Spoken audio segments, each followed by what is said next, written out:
بسم اللہ الرحمن الرحیم۔ شروع اللہ تعالیٰ کے نام سے جو بڑا مہربان نہایت رحم کرنے والا ہے۔ تمام تعریفیں اللہ تعالیٰ کے لیے ہیں۔ وہی نیک لوگوں کا ولی ہے، وہی خالق کائنات ہے۔ میں گواہی دیتا ہوں کہ اللہ کے سوا کوئی بھی معبود برحق نہیں، وہ یکتا ہے، اس کا کوئی شریک نہیں۔ اور میں یہ بھی گواہی دیتا ہوں کہ ہمارے نبی حضرت محمد صلی اللہ علیہ وآلہ وسلم اللہ کے بندے اور اس کے رسول ہیں۔ یا اللہ ان پر، ان کی آل پر اور تمام صحابہ کرام پر رحمتیں و سلامتی اور برکتیں نازل فرما۔ السلام علیکم محترم ناظرین۔ بے شمار دولت دینے والا وظیفہ 21 بار جو بھی پڑھتا ہے انشاءاللہ اللہ تعالیٰ کے حکم سے کروڑوں حاصل کرتا ہے۔ جھوٹ لگتا ہے تو بے شک ابھی آزما کے دیکھ لیں۔ محترم ناظرین، آج کے بابرکت دن میں ہم ایسا عمل لے کر حاضر ہوئے ہیں کہ اس عمل سے تقدیر اللہ تعالیٰ کے فضل و کرم سے ایسے بدلے گی کہ کبھی سوچا بھی نہیں ہوگا۔ ناظرین، صبح اٹھنے کے بعد اللہ پاک کا صرف ایک نام پڑھ کر دیکھو، سارا دن غیب سے پیسے ملتے رہیں گے انشاءاللہ۔ ناظرین، یقین صرف وہی لوگ کریں گے جو اس کو پڑھ لیں گے۔ ناظرین، اس وظیفے سے آپ کو بے پناہ دولت ملے گی، آپ کے تمام مسئلے حل ہو جائیں گے۔ ناظرین، اللہ پاک کی ذات بہت نوازنے والی ذات ہے۔ اللہ پاک کی ذات بہت رحیم ذات ہے۔ وہ دنیا میں بھی ہم پر رحم فرماتی ہے اور انشاءاللہ آخرت میں بھی ہم پر رحمت کرے گی۔ ناظرین، ایک حدیث پاک سنیے گا۔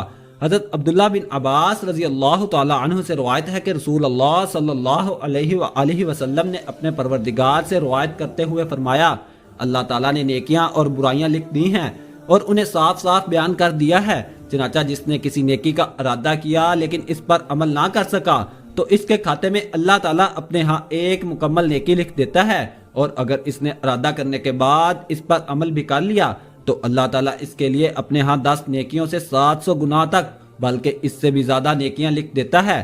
اور اگر اس نے کسی برائی کا ارادہ کیا لیکن اس پر عمل نہ کیا تو اللہ تعالیٰ اپنے ہاں اسے ایک پوری نیکی لکھ دیتا ہے، اور اگر ارادہ کرنے کے بعد اس نے اس کا ارتکاب بھی کر لیا تو اللہ تعالیٰ اسے صرف ایک برائی ہی لکھتا ہے۔ ایک اور حدیث پاک بھی ہے کہ حضرت ابو ہریرہ رضی اللہ تعالی عنہ سے روایت ہے کہ حضور نبی کریم صلی اللہ علیہ وآلہ وسلم نے فرمایا، اللہ تعالیٰ فرماتا ہے جب میرا بندہ برے کام کا ارادہ کرے تو اس کی برائی نہ لکھو جب تک وہ اس پر عمل نہ کر لے، اور جب اس پر عمل کر لے تو اس کے برابر ہی لکھو، اور اگر میری وجہ سے اسے ترک کر دے تو اس کے لیے ایک نیکی لکھ دو، اور جب وہ نیکی کرنے کا ارادہ کرے اور ابھی اس پر عمل بھی نہ کیا ہو تب بھی اس کے لیے ایک نیکی لکھ دو، اور اگر وہ اس پر عمل کر لے تو اس کے لیے 10 گناہ سے 700 گناہ تک لکھو۔ ناظرین، اس حدیث کو بخاری اور ابن حبان دونوں نے روایت کیا ہے۔ ناظرین، اللہ تعالیٰ اپنے بندوں پر بہت مہربان ہے، وہ اپنے بندوں کی خطائیں معاف کرتا ہے، نیک کاموں پر زیادہ سے زیادہ ثواب دیتا ہے۔ ناظرین، اس عمل کو کیجئے، انشاءاللہ اللہ پاک آپ کے اوپر خصوصی رحمت کریں گے، آپ کو بے پناہ دولت سے نوازیں گے۔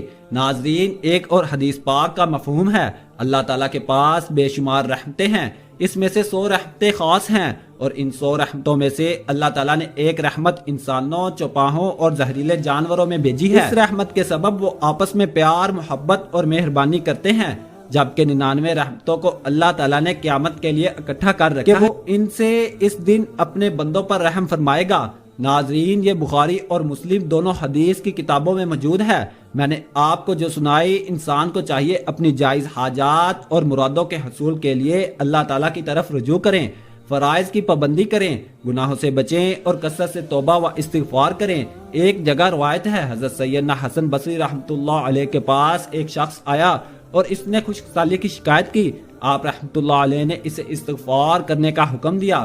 دوسرا شخص آیا، اس نے تنگ دستی کی شکایت کی تو اسے بھی یہی حکم فرمایا۔ پھر تیسرا شخص آیا، اس نے اولاد نہ ہونے کی شکایت کی تو اس سے بھی یہی فرمایا۔ پھر چوتھا شخص آیا، اس نے اپنی زمین کی پیداوار کم ہونے کی شکایت کی تو اس سے بھی یہی فرمایا۔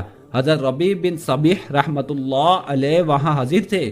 انہوں نے عرض کی کہ آپ کے پاس چند لوگ آئے اور انہوں نے مختلف حاجتیں پیش کی، آپ نے سب کو ایک ہی جواب دیا کہ استغفار کرو، تو آپ رحمۃ اللہ علیہ نے ان کے سامنے چند آیات پڑھی۔ جن میں استغفار کو بارش، مال، اولاد اور بغات کے عطا ہونے کا سبب فرمایا گیا ہے۔ ناظرین، یہ ایک ایسی تسبیح ہے کہ جو شخص اس تسبیح کو 21 دفعہ پڑھتا ہے اس کو رزق کی تنگی نہیں ہوتی۔ آج کی خاص ویڈیو میں رزق کے حوالے سے ایک تسبیح کا عمل پیش کیا جا رہا ہے جو کہ حدیث شریف سے ثابت شدہ ہے، اور اگر آپ یہ تسبیح پڑھنا شروع کر دیں گے اور اس تسبیح کا ذکر کرنا شروع کر دیں گے تو انشاءاللہ اللہ تعالیٰ کے حکم سے فرشتے بوریاں بھر بھر کر آپ کو رزق دیں گے۔ سب سے پہلی بات ہمیشہ یاد رکھیے کہ اللہ تعالیٰ کی ذات سے کبھی بھی مایوس نہ ہو، بلکہ ہر تکلیف، ہر آزمائش، ہر دکھ، بیماری، ہر مصیبت میں اللہ تعالیٰ کی ذات پر ہی کامل یقین رکھیں۔ ہمارا عقیدہ اور ایمان ہے کہ ہر خوشی اور غم اللہ تعالیٰ کی طرف سے ہی آتی ہے، اس لیے جب بھی کوئی پریشانی آئے یا کوئی مصیبت آئے تو اللہ تعالیٰ کو کثرت سے یاد کرنا شروع کر دیں۔ جو لوگ اللہ تعالیٰ کے ساتھ اس کی بندگی، اس کا شکر اور صبر کے ذریعے جڑے رہتے ہیں اور اس کے بندوں کے ساتھ نرمی اور احسان کا رویہ رکھتے ہیں، اللہ تعالیٰ کے بندوں کے ساتھ محبت سے پیش آتے ہیں، ان سے پیار کرتے ہیں، تو یقین کیجئے اللہ تعالیٰ ان کی غیب سے مدد کرتا ہے اور ان کے معاملات عزت سے انجام پاتے رہتے ہیں۔ ناظرین، جو بھی شخص یہ تسبیح پڑھنا شروع کر دیتا ہے اللہ تعالیٰ اس کے رزق کا بندوبست خود فرما دیتے ہیں۔ وہ کون سی دولت والی تسبیح ہے ہم بتاتے ہیں۔ وقت کی نزاکت کو مد نظر رکھتے ہوئے وظیفے کی طرف چلتے ہیں۔ اس چھوٹے سے وظیفے کے ساتھ آپ نے اللہ تعالیٰ کا ایک صفاتی نام بھی پڑھنا ہے۔ یہ اسم جمالی ہے اور اس کے اعداد 14 ہیں۔ یہ اسم مبارک وہب اور ہبہ سے مشتق ہے اور اس کے معنی بخشنے اور عطا کرنے کے آتے ہیں۔ ایسی بخشش اور عطا کے جس کے پیچھے کوئی غرض نہ ہو۔ اللہ تعالیٰ اپنے بندوں کو بغیر کسی غرض سے عطا کرتا ہے، اس لیے بجا طور پر صرف وہی حقیقتاً یا وہاب کہلانے کا حقدار ہے۔ اس اسم مبارک سے مصرف ہونے کی صورت یہ ہے کہ اپنی جان و مال کو بندہ خدا کی رضا حاصل کرنے کے لیے بے دریغ خرچ کرے اور بغیر کسی مفاد اور لالچ کے اللہ کے بندوں کی مدد کرے۔ جو ایسا کرے گا اللہ تعالیٰ اسے بے حساب رزق عطا فرمائے گا اور اسے کبھی محتاج نہ ہونے دے گا۔ یہ وظیفہ آپ نے فجر کی نماز کے بعد سب سے پہلے اول و آخر 3 مرتبہ درود ابراہیمی پڑھنا ہے۔ میرے پیارے آقا صلی اللہ علیہ وآلہ وسلم کا فرمان رحمت ہے، جو بندہ مجھ پر ایک بار درود شریف پڑھتا ہے اللہ پاک اس پر 10 رحمتیں نازل فرماتا ہے اور ساتھ ہی اس کے 10 درجات بھی بلند فرماتا ہے۔ تو اپنی مغفرت کروائیں، پیارے آقا صلی اللہ علیہ وآلہ وسلم پر کثرت کے ساتھ درود پاک پڑھیں، کیونکہ آپ صلی اللہ علیہ وآلہ وسلم پر درود پاک پڑھنا باعث رحمت اور باعث برکت بھی ہے جن لوگوں کو پریشانیاں لاحق رہتی ہیں۔ ناظرین، درود پاک پڑھنے کے بعد آپ نے سبحان اللہ وبحمدہ سبحان اللہ العظیم استغفر اللہ یہ آپ نے فجر کی نماز پڑھ کر 21 مرتبہ پڑھنا ہے، اور اس کے بعد اللہ پاک کے صفاتی نام یا وہابو کو 100 دانوں کی ایک تسبیح پر شمار کرنا ہے۔ ناظرین، اس اسم مبارک کے چھوٹے چھوٹے لیکن پاورفل وظائف بھی سنتے جائیں۔ علماء کرام نے فرمایا ہے کہ جو شخص فقر و فاقہ میں مبتلا ہو تو اسے چاہیے کہ چاشت کی نماز کے آخری سجدے میں 40 مرتبہ یا وہابو پڑھے۔ اگر اس عمل کی پابندی کسی نے 40 دن تک کر لی تو اللہ تعالیٰ اس کے فقر و فاقے کو دور کر دے گا۔ اکابرین نے فرمایا ہے کہ جو شخص صبح کی نماز کے بعد یا وہابو کا 300 مرتبہ ورد کرے گا اللہ تعالیٰ اس پر رزق کے دروازے کو کشادہ کر دے گا اور اسے اتنا عطا کرے گا کہ اس سے سمیٹا نہ جائے گا۔ بزرگوں نے فرمایا ہے کہ اگر کوئی شخص نصف شب کے بعد اپنے گھر کے صحن میں کھڑے ہو کر 300 مرتبہ یا وہابو پڑھے گا تو چند دنوں میں اس کی غربت ختم ہو جائے گی۔ ایک مرتبہ ایک صحابی نے عرض کیا کہ یا رسول اللہ صلی اللہ علیہ وآلہ وسلم، دنیا نے مجھ سے پیٹ پھیر لی ہے۔ آپ صلی اللہ علیہ وآلہ وسلم نے فرمایا، کیا تجھے وہ تسبیح یاد نہیں جو تسبیح فرشتوں اور مخلوق کی ہے، جس کی برکت سے روزی دی جاتی ہے؟